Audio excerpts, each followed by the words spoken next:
Hi friends, welcome to Sheeba's recipes. ഇന്ന് നമുക്ക് കൂടുതൽ രുചിയിലും മണത്തിലും തനി നാടൻ രീതിയിലുള്ളൊരു ചിക്കൻ കറി ഉണ്ടാക്കുന്നത് എങ്ങനെയാണെന്ന് നോക്കാം. ഇപ്പോൾ കുക്കറിലോട്ട് കുറച്ച് വെളിച്ചെണ്ണ ഒഴിച്ചു കൊടുക്കാം.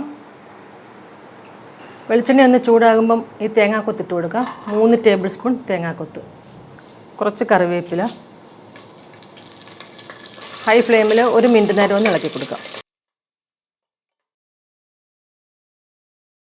ഇതിപ്പോൾ 1 മിനിറ്റ് ആയിട്ടുണ്ട്.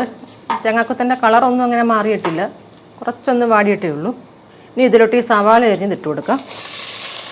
മീഡിയം സൈസിൽ 3 സവാള, 300 ഗ്രാം സവാള എടുത്തിട്ടുണ്ട്. ഇനി ഈ സവാളയും കൂടെ അത്യാവശ്യം നല്ലതായിട്ടൊന്ന് വഴറ്റി കൊടുക്കാം. മീഡിയം ഫ്ലെയിമിലേക്ക് വെക്കാം. ഈ സവാള വഴന്ന് വരുന്ന സമയത്ത് നമുക്ക് ഈ തേങ്ങാക്കൊത്തൊന്ന് വറുത്തെടുക്കണം. ഞാനിപ്പോൾ 4 ടേബിൾ സ്പൂൺ തേങ്ങാക്കൊത്ത് കനം കുറച്ച് അരിഞ്ഞിട്ടുണ്ട്. 1/2 ടേബിൾ സ്പൂൺ വെളിച്ചെണ്ണ ഒഴിച്ചു കൊടുക്കാം പാനിലോട്ട്. വെളിച്ചെണ്ണ ഒന്ന് ചൂടാകുമ്പോൾ ഈ തേങ്ങ കുത്തിട്ട് കൊടുക്കാം. ഇതൊന്ന് മൂപ്പിച്ചെടുക്കണം. ചെറിയൊരു ഗോൾഡൻ ബ്രൗൺ കളർ. തീ ഒന്ന് കുറച്ച് കൊടുക്കാം.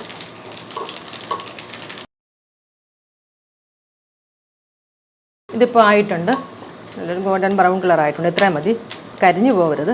ഇനി ഇത് വേറൊരു പ്ലേറ്റിലോട്ട് മാറ്റി കൊടുക്കാം. ഇപ്പോൾ ഉള്ളിയുടെ നിറമൊക്കെ ഒന്ന് മാറാൻ തുടങ്ങിയിട്ടുണ്ട്, ചെറിയൊരു ഗോൾഡൻ കളർ ആകാൻ തുടങ്ങുന്നുണ്ട്. ഈ സമയത്ത് ഇതിലോട്ട് ഇഞ്ചിയും വെളുത്തുള്ളിയും ചേർത്ത് കൊടുക്കാം. 1/2 ടേബിൾ സ്പൂൺ ഇഞ്ചി ചതച്ചതും 1/2 ടേബിൾ സ്പൂൺ വെളുത്തുള്ളി ചതച്ചതും. ഇതും കൂടെ ചേർത്ത് ഒന്ന് വഴറ്റി കൊടുക്കാം. ഇഞ്ചിയും വെളുത്തുള്ളിയുടെയും പച്ചമണമൊക്കെ ഒന്ന് പോകണം. കൂട്ടത്തിൽ സവാള ഇച്ചിരി കൂടെ ഒന്ന് വഴന്ന് വരാം. ഇപ്പോൾ ഇഞ്ചിയും വെളുത്തുള്ളിയൊക്കെ ഒന്ന് വഴന്നിട്ടുണ്ട്. ലോ ഫ്ലെയിമിൽ വെക്കണം. ഈ സമയത്ത് ഇതിലോട്ട് 1/4 ടീസ്പൂൺ മഞ്ഞൾപ്പൊടി ഇട്ട് കൊടുക്കാം. ഒന്ന് ഇളക്കി കൊടുക്കാം. ഇനി ഇതിലോട്ട് മുളക് പൊടിയും മല്ലിപ്പൊടി ഇട്ട് കൊടുക്കാം. ഞാനിപ്പോൾ പിരിയം മുളക് പൊടിയും വറ്റൽ മുളക് പൊടിയും കൂടി മിക്സ് ചെയ്ത് എടുത്തേക്കുന്നത്. ഒരു 1/2 ടേബിൾ സ്പൂൺ തൊട്ട് ഒരു 2 ടേബിൾ സ്പൂൺ വരെയൊക്കെ എടുക്കാം. അതുപോലെ മല്ലിപ്പൊടി 1/2 തൊട്ട് 2 ടേബിൾ സ്പൂൺ വരെയൊക്കെ എടുക്കാം. 3/4 ടീസ്പൂൺ കുരുമുളക് പൊടി. ലോ ഫ്ലെയിമിൽ 2 മിനിറ്റ് നേരം ഒന്ന് വഴറ്റാം.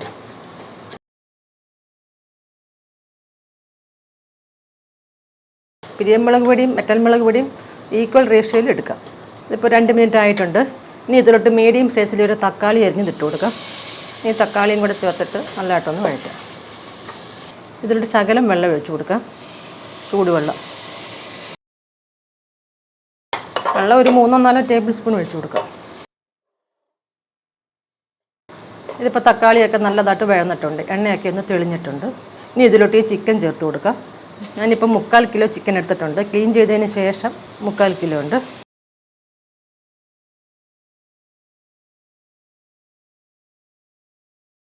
നല്ലതായിട്ടൊന്ന് ഇളക്കിയിട്ട് ഇതിലോട്ട് കുറച്ച് ഉപ്പും കൂടെ ചേർത്ത് കൊടുക്കാം. 1 ടീസ്പൂൺ ചേർത്ത് കൊടുക്കാം. പിന്നെ നോക്കിയിട്ട് പോരാത്തത് ചേർത്ത് കൊടുക്കാം. നല്ലതായിട്ടൊന്ന് ഇളക്കിയിട്ട് ഇത് ലോ ഫ്ലെയിമിൽ ഒരു 5 മിനിറ്റ് നേരം ഒന്ന് അടച്ചു വെക്കാം. ഇടയ്ക്കൊന്ന് ഇളക്കിയും കൊടുക്കണം. ഇപ്പോൾ ഈ സമയത്ത് നമുക്ക് ഇതൊക്കെ ഒന്ന് അരച്ചെടുക്കണം. ഇനിയിപ്പോൾ 1/2 ടീസ്പൂൺ പെരുംജീരകം എടുത്തിട്ടുണ്ട്, 2 പട്ട എടുത്തിട്ടുണ്ട്, 1 ഇഞ്ച് സൈസിൻ്റെ വെച്ച് 2 പട്ട, ഒരു പകുതി തക്കോലം, 3 ഏലയ്ക്ക, 3 ഗ്രാമ്പൂ, ചെറിയൊരു മറാത്തി മുഗു, കബോക്ക് ബഡ്സ് എന്നൊക്കെ പറയും. നമ്മൾ മസാല പാക്കറ്റിൽ സ്റ്റിക്ക് പോലെ ഒരെണ്ണം കിടക്കത്തില്ല, അത് തീരെ ചെറുതൊരെണ്ണം എടുത്തേക്കുന്നത്. അപ്പോൾ ഇതിട്ട് കൊടുക്കുക. ഇതൊന്നും ചൂടാക്കിയിട്ടില്ല, അങ്ങനെ ഫ്രഷായിട്ട് എടുത്തേക്കുക.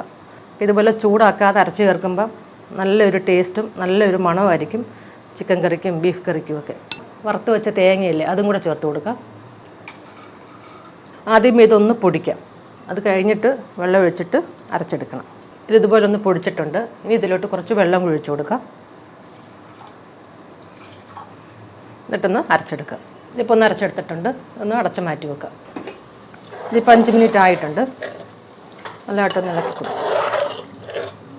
ഇനി ഇതിലോട്ട് കുറച്ച് ചൂടുവെള്ളം ഒഴിച്ചു കൊടുക്കാം.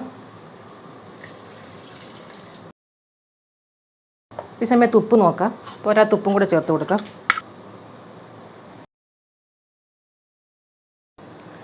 ഞാനിപ്പോൾ ഇതിലോട്ടൊരു 1.25 കപ്പ് തൊട്ട് 2 കപ്പോളം ചൂടുവെള്ളം ഒഴിച്ചിട്ടുണ്ട്.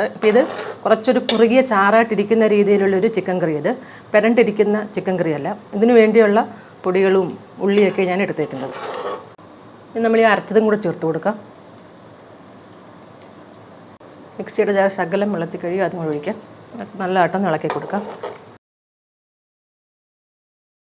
ഇനി ഇത് മീഡിയം ഫ്ലെയിമിൽ 2 വിസിൽ വരുന്നിടം വരെ അടച്ചു വെച്ച് വേവിക്കാം. ഇതിപ്പോൾ ഇതിൻ്റെ ആവിയെല്ലാം പോയി കഴിഞ്ഞിട്ട് ഞാനിപ്പോൾ തുറന്നിട്ടുണ്ട്.